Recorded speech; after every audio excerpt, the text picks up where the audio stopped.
नमस्कार, मैं हूं मुस्तफा कमाल। आप देख रहे हैं city plus news network. City plus news network में आप तमाम दर्शकों का स्वागत है। अब चलते हैं खबरों की ओर। गया सहित बिहार में अपराधियों के द्वारा दिन दहाड़े लाखों करोड़ों रुपए लूट लिए जाते हैं और जब अपराधी गिरफ्तार किए जाते हैं तो पैसे की बरामदगी ना के बराबर होती है। ऐसा ही मामला बिहार के गया जिले से आया है, जहां बीते दिन 2-3 दिसंबर की रात को चावल व्यवसायी निहाल कुमार के दुकान में घुसकर अपराधियों ने हथियार के बल पर 25,000 नकद और 10,000 के सिक्के लूट लिए थे। इस मामले में पुलिस ने टेक्निकल सेल की मदद से एक लाइनर समेत 2 अपराधी को गिरफ्तार किया है, जबकि 2 अपराधी भागने में सफल रहे। वहीं पुलिस हर बार की तरह इस बार भी लूटी गई राशि को बरामद करने में नाकाम रही। पुलिस ने लूटी गई राशि में से मात्र 1383 रुपये ही रिकवर किए। पुलिस अपनी सफलता की पीठ थपथपा रही है, जबकि लूटी गई राशि की बरामदगी नहीं हो पाई। डीएसपी पीएन साहू ने प्रेस कॉन्फ्रेंस कर बताया कि इसमें शामिल एक लाइनर समेत 2 अपराधी को गिरफ्तार किया गया है। उन्होंने कहा कि जल्द ही फरार दोनों अन्य अपराधियों को भी गिरफ्तार कर लिया जाएगा और लूटी गई रकम को भी रिकवर कर लिया जाएगा। फरार अपराधियों के पास से लूटी गई राशि को रिकवर करने का दावा भविष्य में उन्होंने किया है। बहरहाल अब देखना यह होगा कि गया पुलिस जल्द 2 अपराधियों को कब तक गिरफ्तार कर पाती है और लूटी गई राशि को कब तक पूरा रिकवर कर पाती है, या फिर हर बार की तरह इस बार भी फरार दोनों अपराधियों को गिरफ्तार कर पैसे के हजम कर लेने की बात कही जाएगी। 2-3 की रात्रि में पुरानी गोदाम में एक चावल व्यापारी थे निहाल कुमार जी। उन्होंने ट्रक से माल उतरवा करके अपना शटर डाउन कर रहे थे, मैं दुकान बंद कर रहे थे। उसी समय 3 अपराध कर्मी उनको धक्का देते हुए दुकान में ठेल दिया और दुकान में जो भी पैसा था उन्होंने जो 2500 रुपया और 10,000 रुपये का सिक्का और कुछ चांदी का जो पूजा वूजा के लिए रहता है वो सब लेकर के वो लोग चले गए। उनके विरोध पे उनको मारा पीटा भी गया, जिस संदर्भ में कोतवाली थाना में 3 तारीख को FIR दर्ज की गई और हम लोगों ने चैलेंज के रूप में लिया। SSP मैम के निर्देशानुसार सिटी SP साहब के नेतृत्व में एक टीम का गठन किया गया, जिसमें DIU और कोतवाली थाने का सभी पदाधिकारी, मैं ये सब लगा उसमें। और उसके उपरांत जो इंटेलिजेंस इनपुट था उस पर एक आदमी को उठाया गया, बिहारी है जो अलीपुर का रहने वाला है, बुनियादगंज थाना का। उसके पास से उन्होंने बताया कि मुझे लूट में 2,000 रुपया मिला था। उसी समय ऑन द स्पॉट 2,000 रुपया उसको मिला था, जिसमें से 600 रुपया उसके हाथ से बरामद हुआ और उसके निशानदेही पर 2 और लड़कों को पकड़ा गया है। एक दीपक है और एक जीतेश है, जिनके पास से लूट का कुछ खुदरा पैसा 183 रुपये और उनका मोबाइल और जो लूट में जो कपड़ा यूज़ किया था, जो पहना हुआ था कपड़ा, वो सब बरामद हुआ। लूट का जो वीडियो फुटेज था वो देख करके वो अपने आप को स्थापित भी किया कि मैं ही था और ये मेरा कपड़ा था।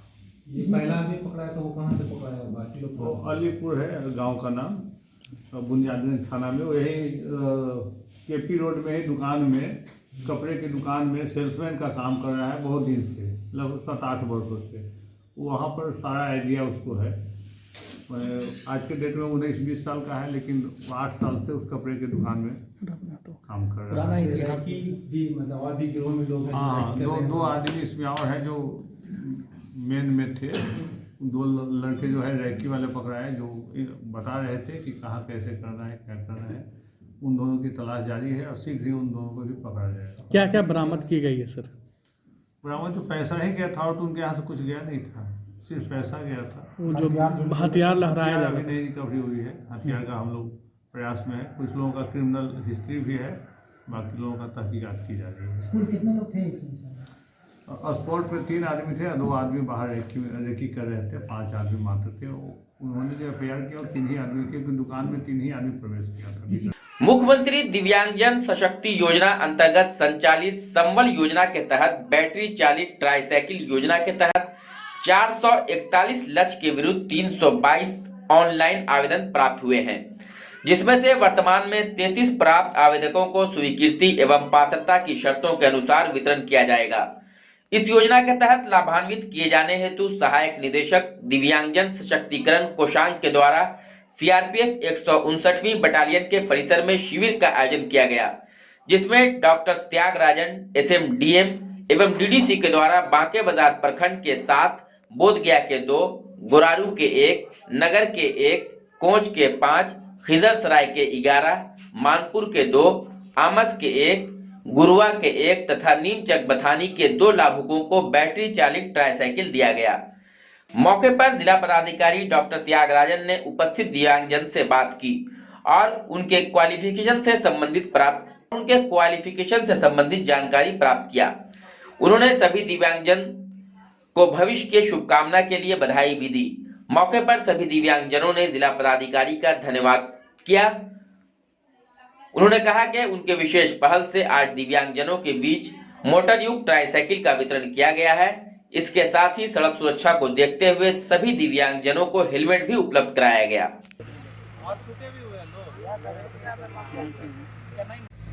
मुख्यमंत्री निःशक्तता ट्राईसाइकिल योजना के तहत बैटरी चालित ट्राईसाइकिलों का वितरण सामाजिक सुरक्षा विभाग द्वारा किया जा रहा है, समाज कल्याण विभाग द्वारा किया जा रहा है। आज हम लोग अभी तक 32 लोगों का स्वीकृति मिली है, तो हम लोग इन लोगों के यहाँ बुला करके हम लोग बैटरी ऑपरेटेड ट्राईसाइकिल बांटने का काम कर रहे हैं और इसमें हम लोगों का इच्छा है कि पूरा टारगेट 432 तक का टारगेट दिया गया है। सभी टारगेट को जल्द से जल्द पूरा करने के लिए कुछ आवेदन में कुछ कमी रहने के कारण ये रह गया है। इन लोगों को भी वितरण कराने के लिए निर्देश हमने दिया है और इसको जल्दी कराने का भी निर्देश दिया है। इसमें जो रोजगार करने वाले डिफरेंटली एबल्ड लोग हैं या जो स्टूडेंट्स हैं जो पढ़ाई कर रहे हैं और नितांत आवश्यकता है कि उनको एक जगह से दूसरे जाना ही जाना है, तो वैसे लोगों को या कोई व्यवसाय के लिए एक जगह से दूसरे जगह रोज़ परिवहन करते हैं और दिक्कत होती है, तो इन लोगों को चिन्हित करके आवेदन जनरेट करके स्वीकृत करा करके बैटरी ऑपरेटेड ट्राईसाइकिल जो अलिम्को कानपुर से हम लोगों को प्राप्त है, तो एक संस्थान है जो ट्राईसाइकिल बनाती है, ये नामी संस्थान है और सरकार के साथ उनका MOU है, तो सेंट्रलाइज तरीके से वहाँ से आती है अच्छे गुणवत्ता के ट्राईसाइकिल, इसको हम लोग वितरण करते हैं। अभी हेलमेट भी दिया जा रहा है, इससे सड़क सुरक्षा का भी एक अच्छा मैसेज है। बिल्कुल, सड़क सुरक्षा का भी मैसेज रहेगा ही और हम लोग चाहते हैं कि जब भी ये लोग सड़क में जाएं कि बिल्कुल सड़क के जो परिवहन के रूल्स है उसको पूरी तरह पालन भी करें और उसको समझ भी लें और इनको यथासंभव हम लोग मदद करने का पूरा इच्छा रखते हैं। डोभी मुख्य सड़क मार्ग के पहाड़पुर गांव के समीप स्थित ऑफिसर्स ट्रेनिंग एकेडमी के प्रांगण में कमांडेंट अवार्ड सेरेमनी का आयोजन किया गया, जिसमें प्रशिक्षण के दौरान बेहतर प्रदर्शन करने वाले जेंटलमैन कैडेट्स को OTA के commandant lieutenant general Paramjit Singh Minhas के द्वारा सम्मानित किया गया। इस दौरान OTA के कई वरिष्ठ अधिकारी एवं जेंटलमैन कैडेट्स उपस्थित हुए।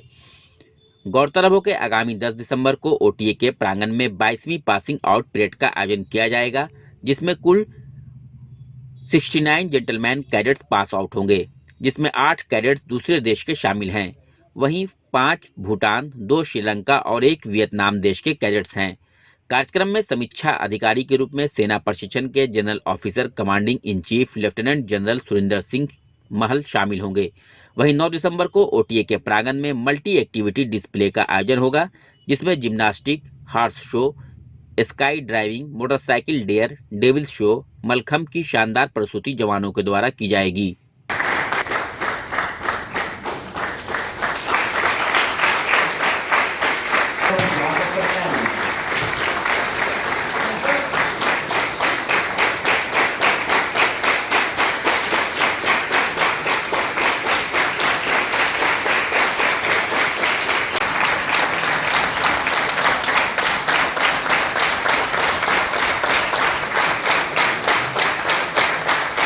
Best in drill and is awarded.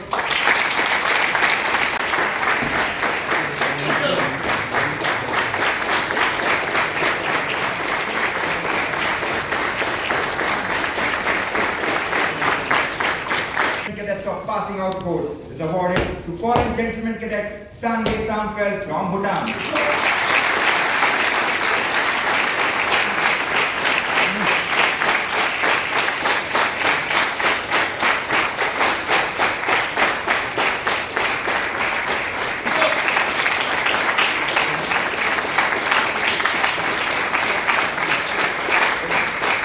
Print and electronic media, who covering today's ceremony of autumn term 2022. Jai Hind and a very good afternoon. At the very outset, I convey my compliments to all the gentlemen cadets who have excelled themselves in individual and team events and have been felicitated today in today's award ceremonies. To them, very well done, shabash, and keep it up. Now to those who have not been awarded or somehow have missed out or have had a near miss, my only word of advice to you is, please do not lose heart. This is just the beginning of a long innings in olive greens.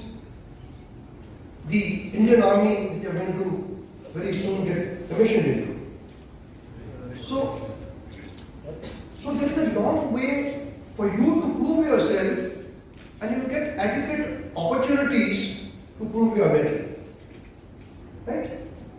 Like they say the filmy dialogue and other things, picture abhi baki. It is not the end. It is not even the intermission. It is not even the beginning of the commencement of this movie session. I'm talking about symbolically. It is just those ads and others that come in the beginning. So what I'm trying to say is, at the end of your successful training, basic military training that you have passed out, you're getting the basic particular things. There will be ample opportunities in the subsequent training and when you pass out later for all of you to prove your mettle. Each one will get his time.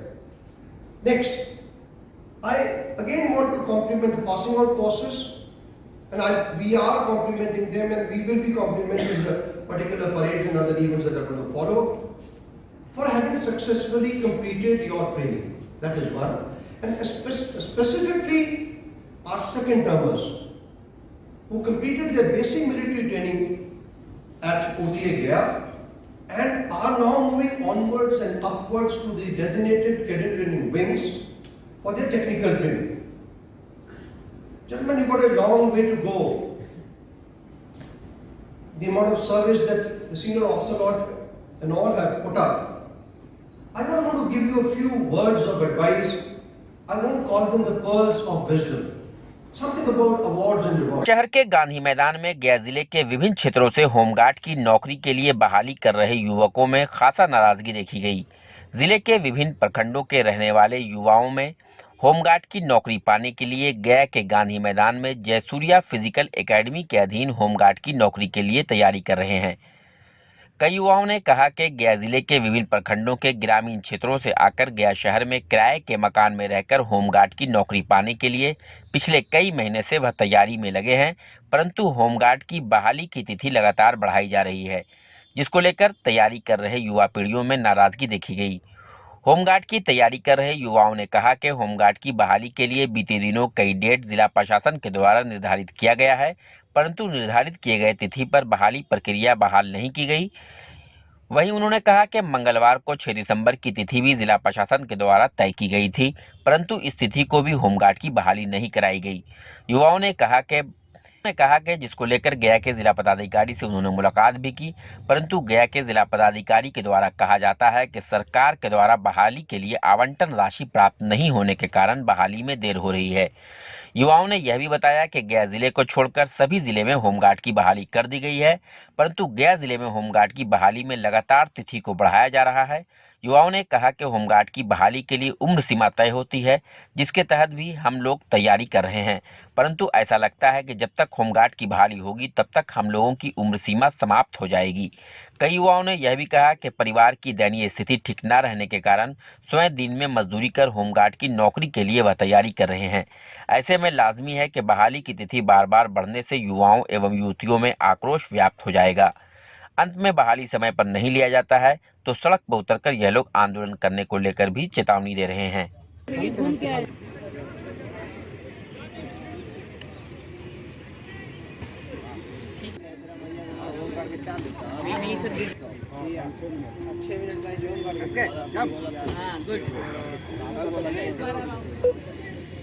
Slow क्यों दौड़ रहे हैं?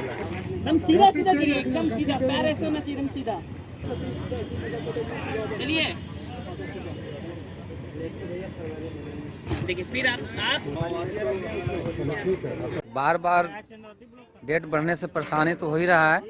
DM साहब से अनुरोध है कि हम लोग को बहाली जल्दी फिक्स करें, और सरकार से भी अनुरोध है कि बहाली हम लोग को जल्दी लें। बहुत परेशानी, बहुत कठिनाइयाँ हो रही हैं, उतना कहना मुश्किल है, इसलिए अनुरोध है कि जल्द से जल्द हम लोग बहाली लें। ये है कि यहाँ हम लोग को बहाली बार बार बढ़ाया जा रहा है। हम लोग के कंधे पर परिवार चलाने की जिम्मेवारी है, वो जिम्मेवारी हम लोग कैसे निभाएंगे? तैयारी करें या जिम्मेवारी को निभाएं? ये तो शुक्रिया है जयसूर्या सर का, जो हम लोग के बहुत नॉमिनल फ़ी में, कम से कम फ़ी में यहाँ पे हम लोग को ट्रेनिंग करवा रहे हैं और हम लोग इसमें कर रहे हैं। लेकिन जो परेशानी हो रही बार बार डेट बढ़ने का, उससे हम लोग ज़्यादा परेशान हैं।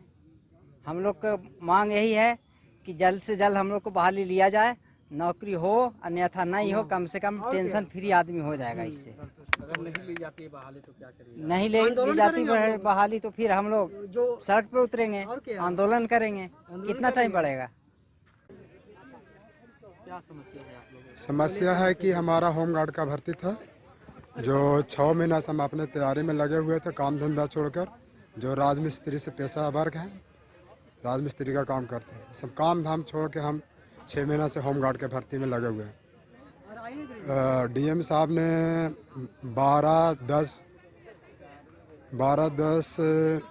10वां महीना 2022 को डेट दिया था, तो 12/10 को नहीं लिया। उसके बाद डेट बढ़ाएं 15/11/2022 को, तो उसमें भी नहीं लिए। आवाज़ 6/12/2022 है, आवाज़ का डेट दिया हुआ था भर्ती का, जो डीएम साहब ने नहीं लिया। अब बताइए कि हम किसी प्रकार का ना नोटिफिकेशन निकालें। जो हमने रात को कल 8 बजे होमगार्ड ऑफिस से आए तो बोला कि अभी डीएम साहब का साइन नहीं हुआ है, जो अभी नोटिफिकेशन नहीं सटा। अब 5 डेट मैंने फेंक दिए, 3 डेट खत्म हो गया, फिर चौथा भी आने वाला है। हाँ, सब जिला का हो चुका है। हम लोग कितना इंतजार करेंगे बताइए? लास्ट गया जिला, डेट बचा हुआ है। और हम लोग डीएम ऑफिस के पास गए थे, तो डीएम साहब बोले कि इसे चुनाव के चलते डेट नहीं बढ़ रहा है आप लोग के। हम लोग का जो आवंटन राशि आता है चुनाव बहाली का प्रक्रिया का, वो अभी राशि आवंटन नहीं हुआ है। सरकार से आवंटन जैसे ही आएगा हम लोग सूचना जारी कर देंगे। तो कब तक इंतजार करेंगे? उसको भी लिस्ट निकाले जाता है ना, हम लोग वेट करेंगे। कब से? 12 साल से तो वेट कर रहे हैं, और एज थोड़ी हम लोग का बच रहा है दौड़ने का। बताइए कितना तक इंतजार करेंगे हम लोग? सब उम्र खत्म हो गया, और एक हम लोग कोई युवा वर्ग नहीं रहा अब। ये सब जिम्मेवारी वाला एज है। ये सब एक वो काम करेगा, 10 को परिवार इससे चलेगा। कैसे काम चलेगा बताइए? इतना जो इंतजार करेगा आदमी, ये हम लोग के प्रस्ताव रखना होगा। आज सरकार से अनुरोध ये है कि जल्दी जल्दी हम लोग को बहाली लिया जाए और डेट फिक्स किया जाए। बार बार ये बहाना नहीं लगाए कि डेट आज या कल करते रहें। ट्रेनिंग तो सर ये काफ़ी अच्छे से दे रहे हैं। ट्रेनिंग में कोई मतलब कोई शिकायत नहीं है। बस ये अपने तरफ से पूरा प्रिपरेशन में है, तैयारी पूरी इनकी हो चुकी है। बस भर्ती के आगे भर्ती का डेट एक्सटेंड कर दिया गया, तो ये भी निराश हो जा रहे हैं। और इनका दिक्कत ये है कि बहुत लोग होते हैं जो मुंबई से आए हैं, मुंबई में जॉब कर रहे हैं, गुजरात से कर रहे हैं, और अपना काम धाम को छोड़कर यहाँ पे। इनकी सबसे बड़ी चुनौती क्या है ना, कि ये होमगार्ड भर्ती लेना मैटर नहीं है। मैटर क्या है कि इनके बच्चे इन पर डिपेंड कर रहे हैं। ये क्या है कि सब 40-45 साल प्लस वाले हैं, इनके पास कोई रोज़गार नहीं है, तो अपने काम को छोड़ के पहले तो ये फिजिकल में अपना टाइम दे रहे हैं, उनका टाइम लॉस हो गया है। अब बार बार ये जब पूरी तरह से तैयारी कर लिए हैं, पूरी तरह से इनका तैयारी हो चुका है, हाई जंप लॉन्ग जंप सब कुछ इनका फिट हो गया, तो इनका डेट एक्सटेंड कर दिया जा रहा है, तो ये भी बेचारे निराश हो जा रहे हैं। तो मैं सर से मतलब इस माध्यम से, चैनल के माध्यम से ही बोलना चाहता हूँ कि जल्द से जल्द इनका जो भी हो, इनका डेट एक्चुअल दे के इनको ले लिया जाए और इनको थोड़ा सा रिलीफ दिया जाए जल्दी से जल्दी। क्योंकि ये सब काम उनको सबको ड्रॉप करके यहाँ पे आ रहे हैं एकेडमी में, 2 टाइम आते हैं, अपना टाइम पूरा बर्बाद करते हैं यहाँ पे। और इनका जब भी प्रिपरेशन का तैयार अच्छे से हो जा रहे हैं तो इनका डेट आगे बढ़ा दिया जा रहा है, तो इससे बहुत इनको ही लॉस हो रहा है। इनको इतना लॉस हो रहा है कि ये सब घर को छोड़ के, यहाँ तो कई लोग आया डुमरिया से, फिर बोधगया से, यहाँ रूम लेके रह रहे हैं। और यहाँ पे कोई इनका कोई यहाँ 40-45 साल का है, तो नौकरी भी इनको मिलना बड़ा मुश्किल हो गया है। ठीक है, हाँ। तो मैं यही कहूँगा, अब ऐसे मान लीजिए 55 साल में इनका रिक्वायरमेंट लिया जाएगा, 11 साल के बाद भर्ती है, 55 साल में इनका नौकरी, तो 5 साल के लिए थोड़ी ना ही जाएंगे होमगार्ड में। 5 साल के बाद तो इनका रिटायरमेंट आ जाएगा। तो इस भर्ती का कोई मतलब नहीं बनता है। बस एक ही चीज़ है, अभी भी आपके पास टाइम है तो इनको जल्द से जल्द इनको भर्ती करवाइए।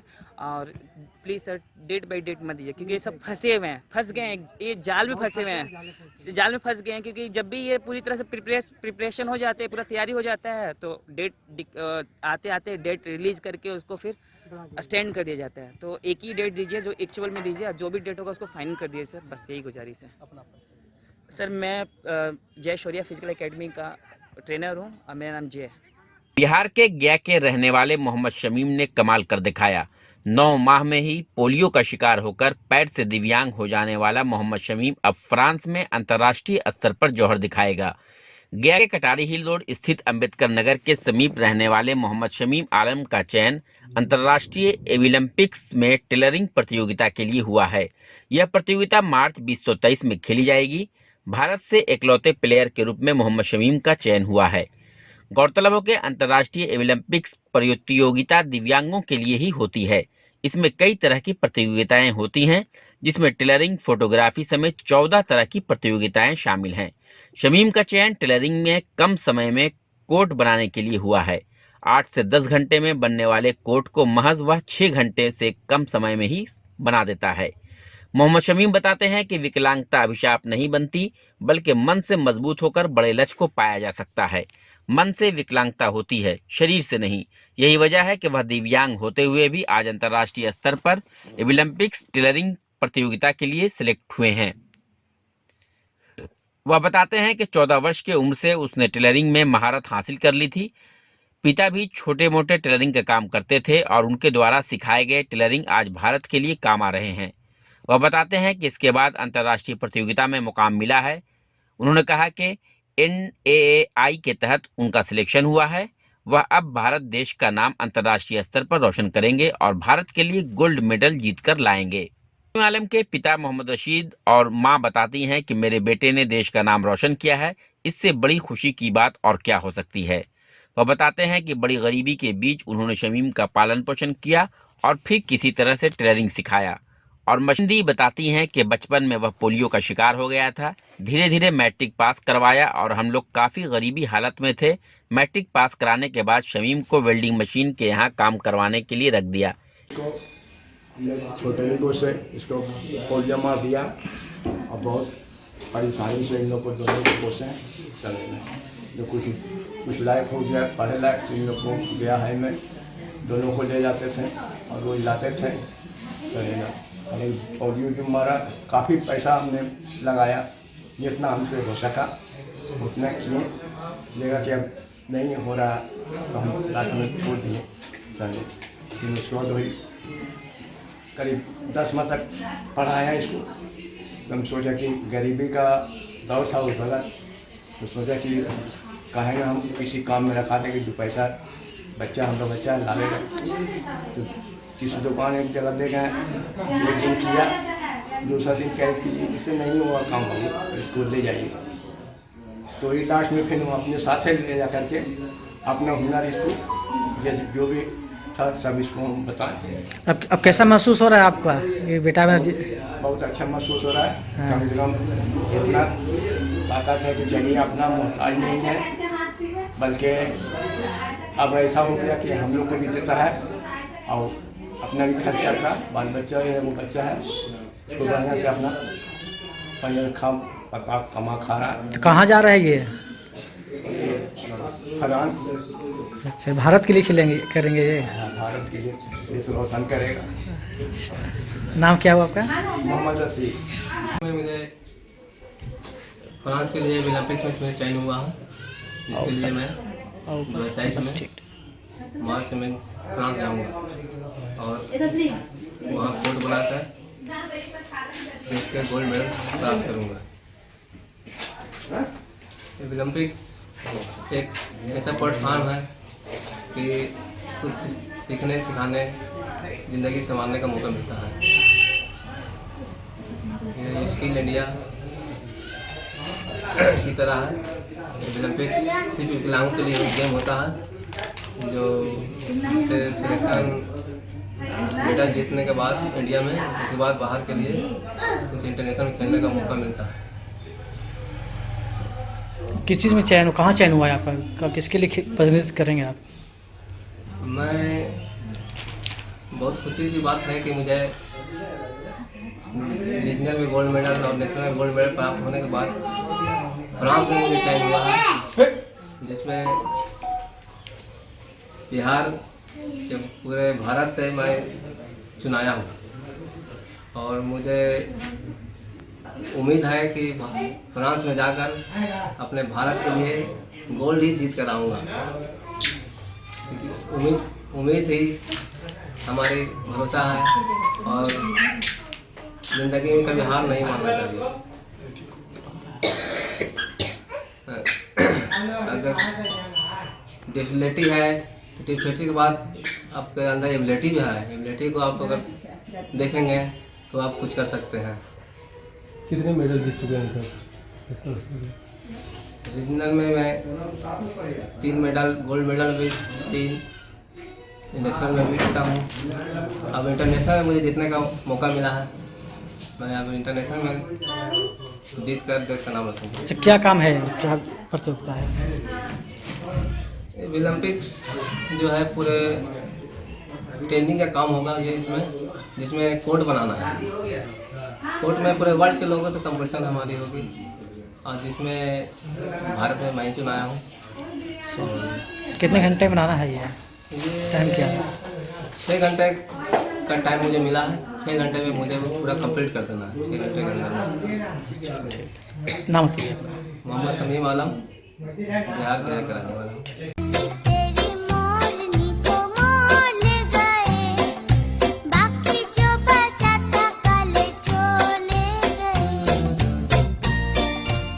Shri Shiksha Niketan kids play school, pre nursery से क्लास 5 तक, नैली रोड, खटका चक, गया। मोबाइल नंबर 9523568388 और 6207413651 और 7644075670। Hurry admission is going on, seats are limited. चालू सत्र हेतु नामांकन जारी है। आप देखते रहे city plus news network. City plus news network में बने रहने के लिए आप सभी का धन्यवाद।